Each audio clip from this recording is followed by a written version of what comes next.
Did you miss your deadline to renew your Medicaid coverage? You can still send your completed annual review form to Healthy Connections Medicaid. You may be assigned to another health plan, but you can ask to come back to First Choice within 60 days of renewed Medicaid eligibility. It's your family. It's your choice. First Choice is the right choice. Renew and choose us. Visit selecthealthofsc.com/renew to learn more. Attention car shoppers. Right now at South Carolina Federal Credit Union, you can get a new or used auto loan and pay nothing until 2024, and no payments for 90 days means nothing out of pocket going into the new year. Plus, we have flexible rates and terms, so you could make the best financial choice for you. Learn more at scfederal.org/auto loans. That's scfederal.org/auto loans. Certain restrictions apply. Existing South Carolina Federal credit loans are excluded. We are met in this cave by the restless sea to reveal the horror in man's mind. Incredible. Unbelievable. Yes, truth is often incredible, but you must believe. Listen to the weird circle.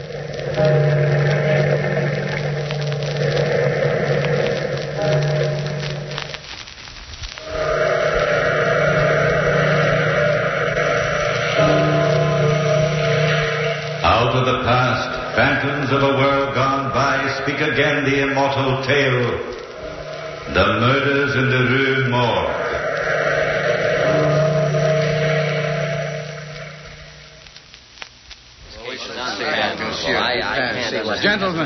Gentlemen, please, may I have your attention? Very well.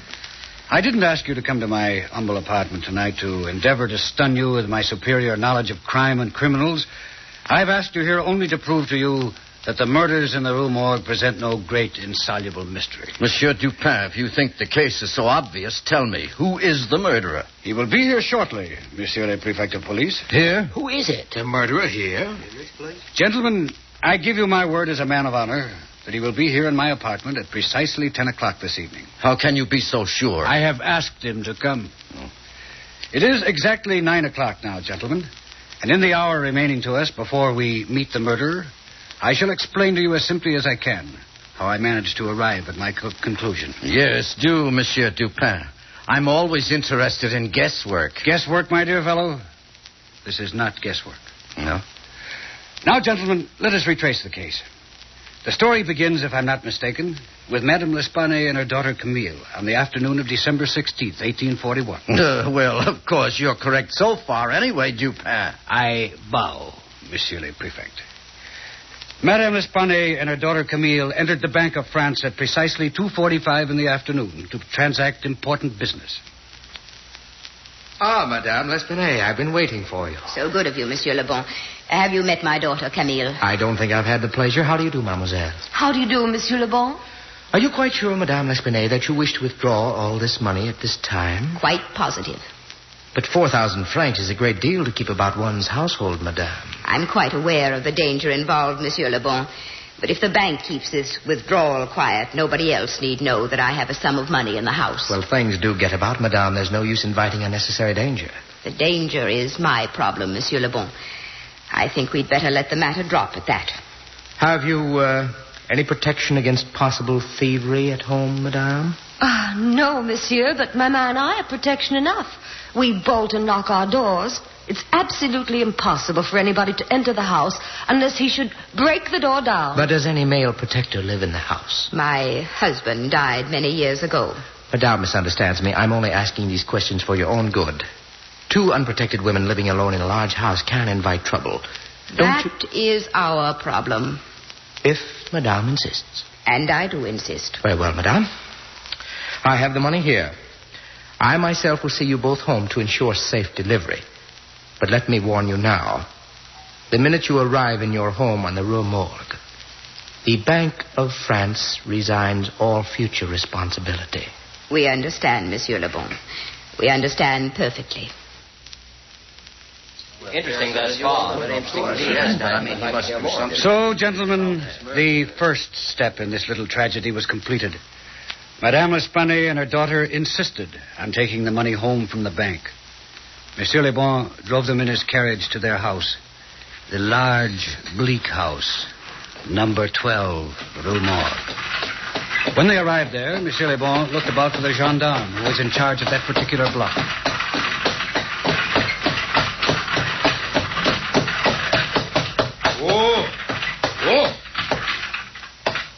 May I help you out, Mademoiselle Camille? Oh, thank you, Monsieur Le Bon. Madame? Thank you. Thank you. Is that the gendarme on the corner? The gendarme usually on this block? Not having had any reason to talk to the gendarme, Monsieur Le Bon, I wouldn't know. Yes, I think it is, monsieur. Gendarme! Gendarme! All this fuss over a little money. Really, you'd think we were incapable of taking care of ourselves. Well, I think Monsieur Le Bon is very thoughtful, Maman. Gendarme! Coming, monsieur, coming. Do you live on the first floor, Madame L'Espanaye? On the 4th floor in the back of the house.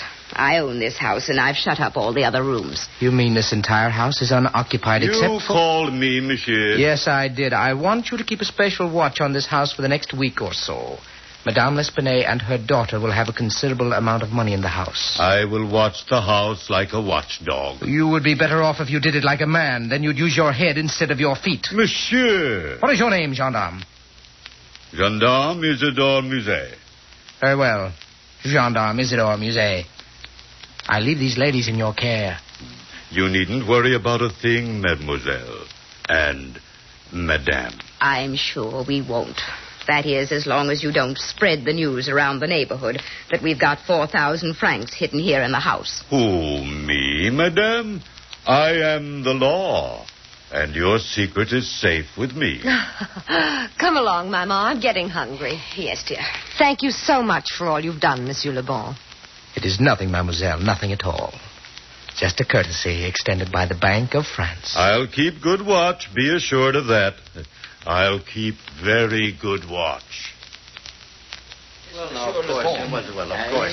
Gentlemen, let us proceed to the next event. Gendarme Isidore Musée kept a very good watch on number 12 Rue Morgue. At 11 o'clock the evening of the tragedy, he strolled into the shop 2 doors away from number 12 to buy a pouch of tobacco and to chat with his very good friend Pierre Moreau, a tiny man known as the neighborhood gossip. Good evening, friend Isidore. Good evening. Evening. I've been waiting for you. Yes, I've been waiting for you. You usually drop in at 9 o'clock. And I said to myself, as I sat here waiting for you, I said, where's my good friend Isidore? It's been a busy evening this evening. That's what I said to myself. If Isidore doesn't drop in to buy his usual box of tobacco, he's busy. There must be big news abroad, but then how could there be big news abroad on this block? That's what I said. You were wrong, Pierre. Very wrong. Wrong, eh? There is big news. Thievery. No. Murder. No. Well, then, I give up. It's a secret. Secret. What could be a secret? Somebody got married. That's no secret. Somebody died. That's no secret either. A child is ill, a contagious disease, an epidemic, or Paris will be infected? No. Well, I can't guess. If you promise not to tell a soul... Oh, not a soul. Well, Madame L'Espanaye... Yes? ...and her daughter Camille... have withdrawn 4,000 francs from the bank today... and have it hidden in the house somewhere. No. And I must stand on guard. Naturally. But don't tell a soul. No, not a soul. On my honor, not a single soul, Isidore. My word of honor, I swear it now. And so, by midnight, gentlemen, the entire neighborhood in the Rue Morgue was buzzing. 4,000 francs in the L'Espanaye household. I hear it was 10,000. 2 women all alone. Imagine it. 20,000 francs. I wonder where... And all that jewelry must be a veritable fortune hidden away. Do you know that they say she's got money hidden in every corner of the house? Imagine almost 1 million francs in that house. I always knew there was something strange about those 2 women living all alone in a house like that. And in the rear, 4th floor. Yes, sitting in the bedroom of the 4th floor rear. But while the neighborhood was busy gossiping and chattering, Mademoiselle Camille and her mother were completely unaware of the commotion they had caused. It was almost 3 a.m. Camille had just finished undressing, and her mother was sitting in front of the mirror, brushing her hair so that they didn't notice the window opening in back of them.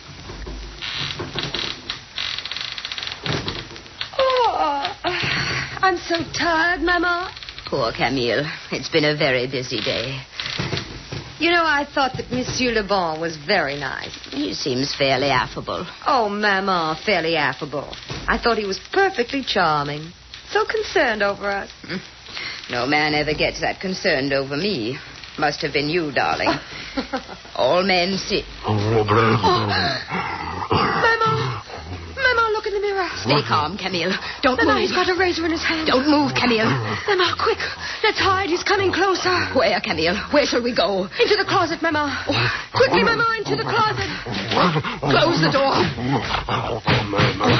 Maman, he'll break the door down. He'll break the door down, Maman. Watch out, Camille. He's breaking it down. Help me, Maman.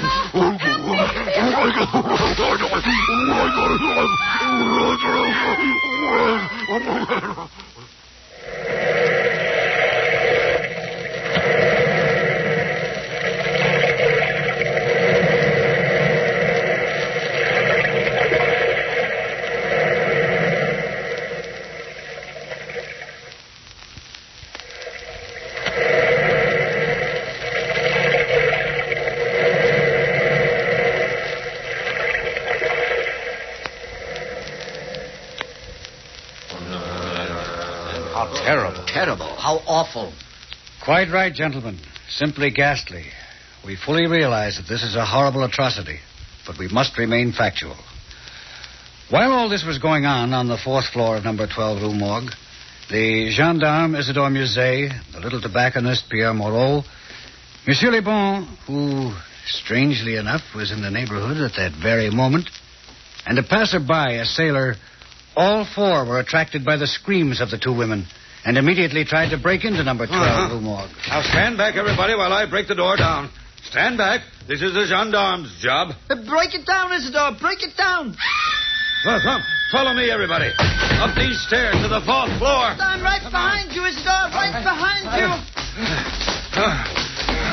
On the next flight. Keep going. Wait a minute. Wait. Listen to that. He's speaking Italian. No, it's Russian, Isidore. No, Italian, Pierre. I think it's Polish. How would you know Polish, Monsieur Le Bon? Have you ever heard Polish spoken? No, but listen again. I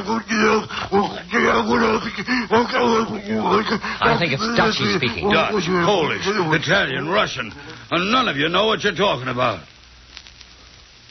He stopped speaking, hasn't he? Yes, probably escaped. Yes, probably. I wonder. Try the door.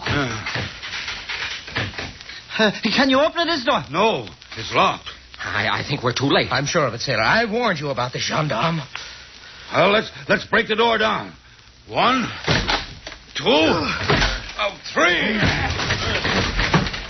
Look. What? Oh, the entire room is wrecked. Just exactly as if a maniac had torn up the place. The bed's torn apart. Yes. I've sailed the 7 seas, but I've never seen a place look like this in my entire life. Monsieur Le Bon, where are Mademoiselle Camille and her mother? I don't know. They're not in here. Look. Where? There in the fireplace. Oh. It's Mademoiselle Camille. Dead. Yes. Dead. Poor girl. Here, help me, somebody. Help me lift her up. Look out this window. Huh? The old woman is lying in the courtyard below. The sailor's right. Absolutely right. She's lying in the courtyard below, dead as a dead fish. Oh, probably twice as dead. Somebody is guilty of this. Somebody.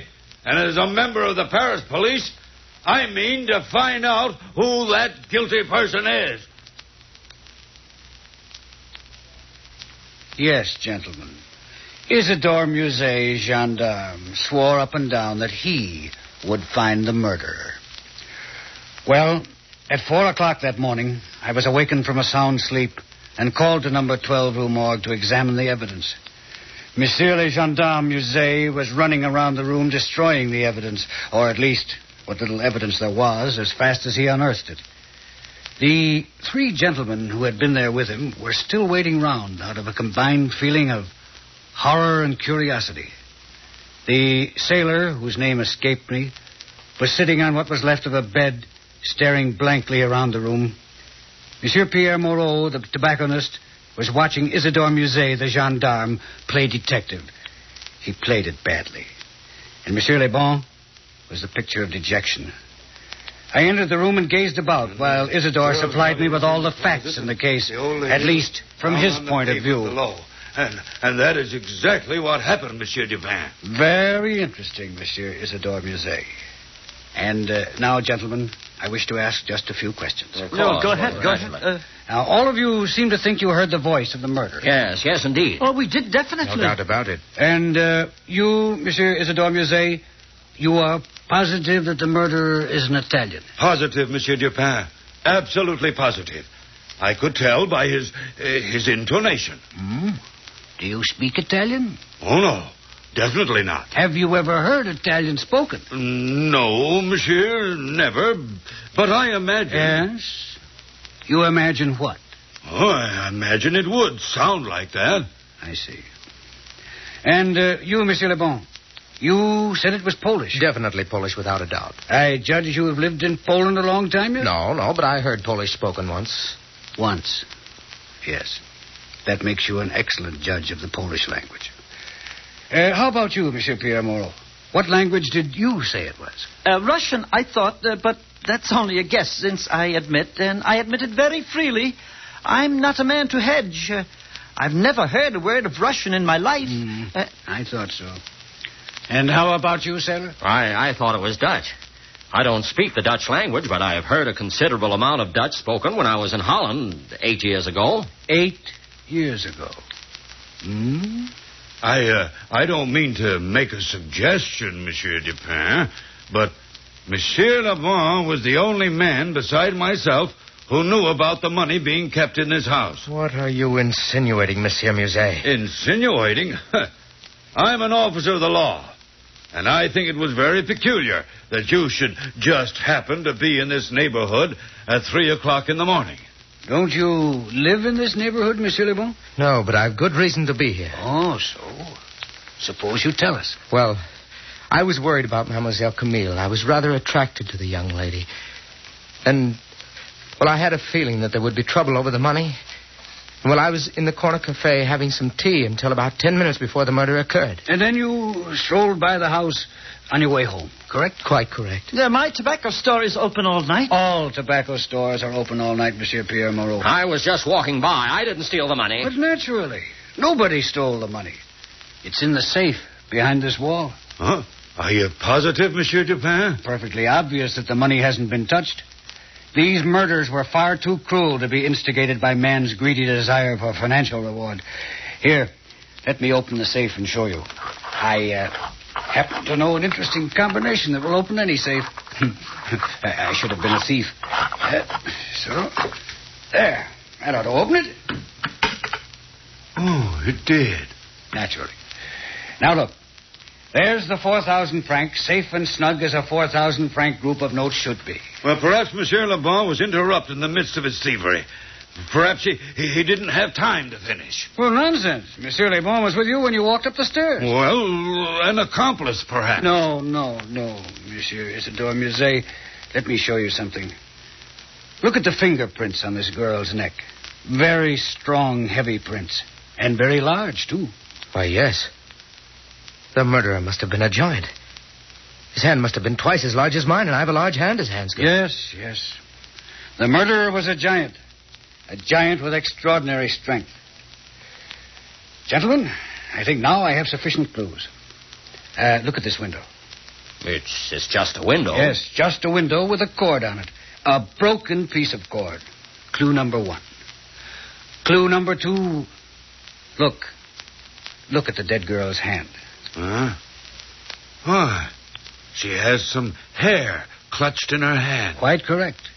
And with this cord and this hair, I can find the murderer. Gentlemen, go home. Go home, get a good night's sleep, and I'll hand the murderer over to the prefect of police very soon. Monsieur Dupin, don't forget to mention that I helped you. I'm due for promotion soon. That's very extraordinary. I don't care, man. And so, messieurs, that is the story. And you have the fact. A piece of cord and some hair. The condition of the room, the strength of the murderer, the passion of the deed, the lack of motivation should all suggest to you the very same thing it suggested to me. Monsieur Dupin, you are talking in circles. Circles? So? You mean to say you still don't know who the murderer is? No, of course I don't know. And frankly, Monsieur Dupin, I don't think you know either. Oh, really, gentlemen. Really, gentlemen, you amaze me. Here, Monsieur le Prefect. Examine this piece of cord, if you will. What do you make out of it? A piece of cord, yes. Well, let me see. Well, it's a piece of... Well, nothing except that... it's been torn. Yes, it's been torn. Now, yes. Try to tear it yourself. Well, Well, I couldn't. It's a very, very strong cord. Ah. Notice anything else? Yes, now that I look at it, it's got a very unusual knot in it. But what does an unusual knot prove? You will see what I mean presently. It's the first stroke of 10 o'clock.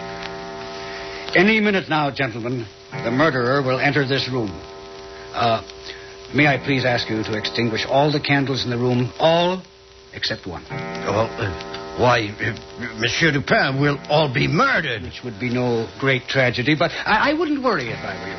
Well, as you say, Monsieur Dupin. Extinguish the candles, gentlemen. Yes. Now we are in semi-darkness. That is fine.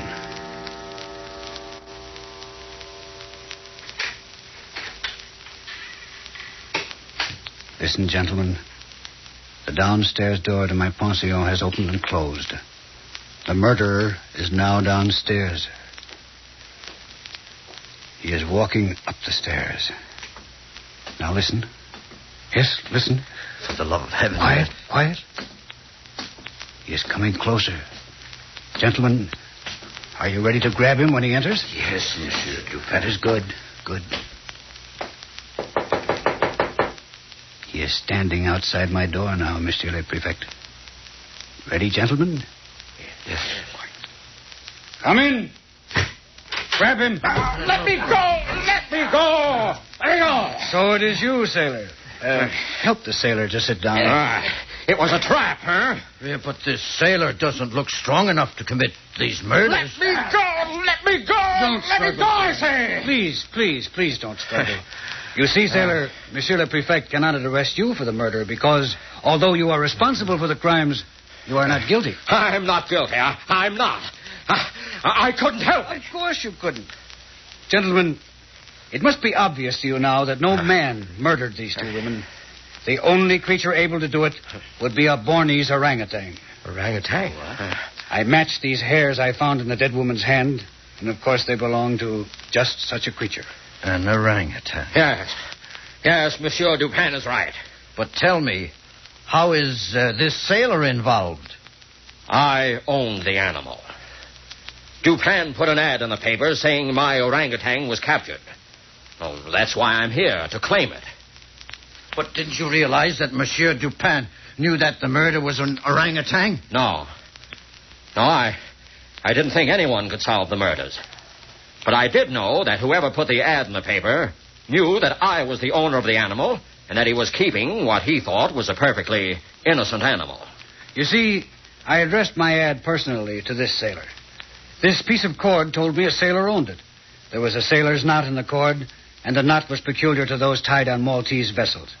Therefore, when I put the ad in the paper, I asked the sailor from the Maltese vessel, I checked on the name of the vessel from the sailing data in the paper, to come and get the beast. Well, naturally, I came to pick him up. Ah, now I see. One question I must ask, sailor. How did the orangutan get hold of a razor, and how did he manage to escape? I had the animal locked in my quarters. I captured him in Malta and brought him to this country to sell to the zoo. They're very smart, you know. Well, last night when I entered my room, he was trying to shave with my razor. When I tried to chain him up, he escaped. He ran out into the streets, saw the light in number 12, Rue Morgue, climbed up the lightning rod to the ladies' apartments. Well, you know the rest. Indeed we do.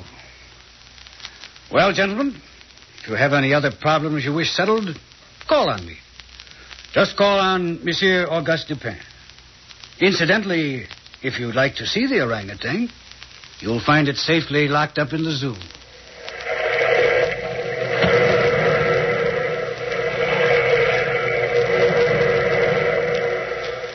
From the time-worn pages of the past, we have brought you the immortal tale, Murders in the Rue Morgue. Bellkeeper, toll the bell.